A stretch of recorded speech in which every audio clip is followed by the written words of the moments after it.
नमस्कार, between the lines with निरुंजन में आपका स्वागत है।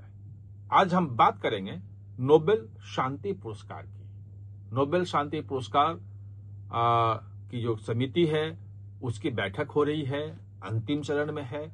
10 अक्टूबर को नोबेल शांति पुरस्कार की घोषणा हो जाएगी।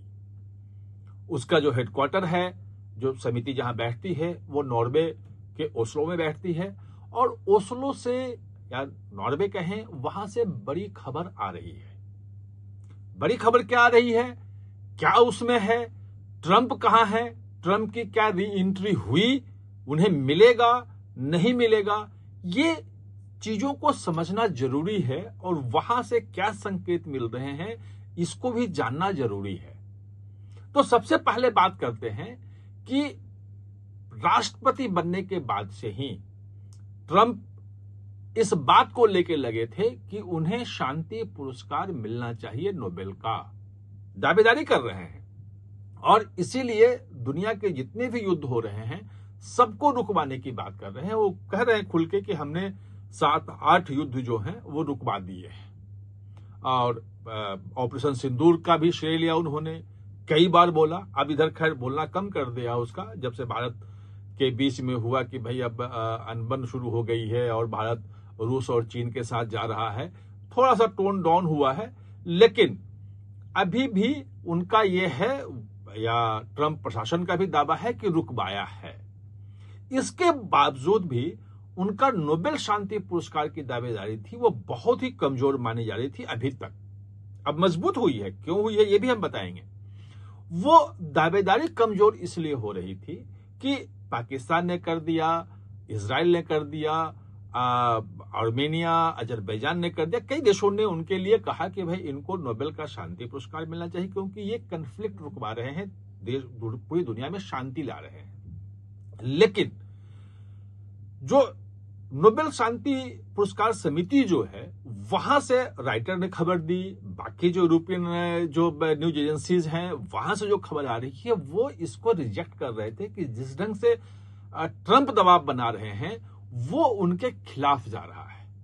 और पाकिस्तान का जो रुख था और जनरल आसिम मुनीर का जो रुख था वो भी उनके खिलाफ गया। भले वो उन्होंने शांति पुरस्कार के लिखा, पाकिस्तान ने ऑफिशियली लिखा कि इनको मिलना चाहिए नोबेल पुरस्कार शांति का, लेकिन अमेरिका में जाके जिस ढंग से जनरल मुनीर ने वो कह दिया कि भाई अगर हमारे अस्तित्व पर संकट आया तो हम परमाणु बम फोड़ेंगे, आधी दुनिया को तबाह कर देंगे। और अमेरिका में किसी ने भी उसका खंडन नहीं किया, काट नहीं किया, कुछ बोला नहीं। ये बात जो थी वो उनके खिलाफ जा रही थी।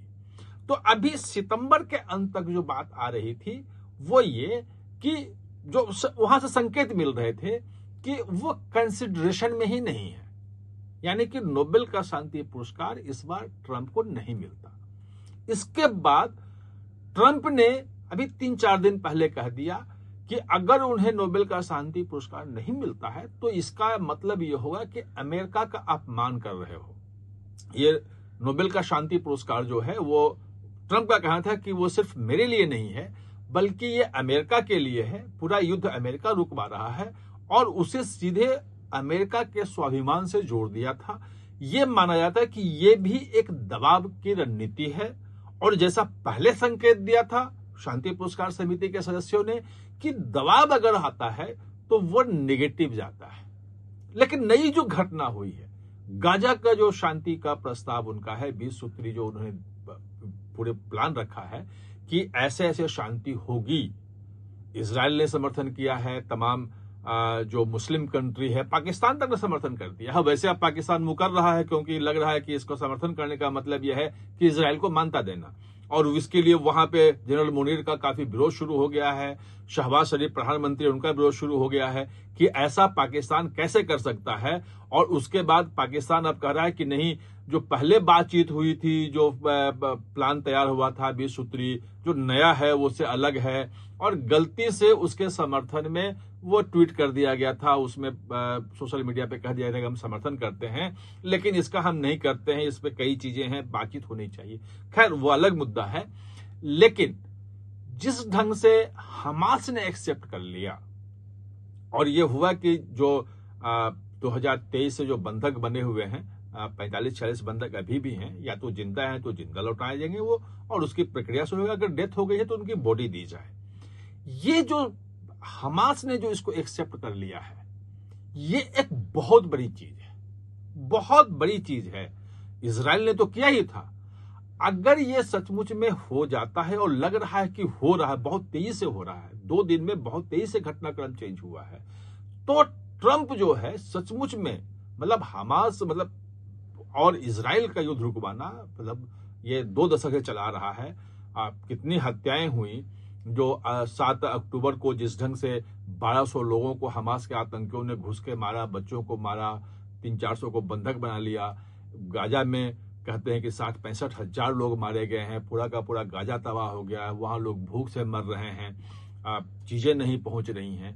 अगर वहां पे स्थायी शांति का रास्ता बनता है, और जो दिख रहा है बनता हुआ, तो नोबेल के शांति पुरस्कार के लिए ट्रंप से बेहतर कोई भी उम्मीदवार नहीं हो सकता।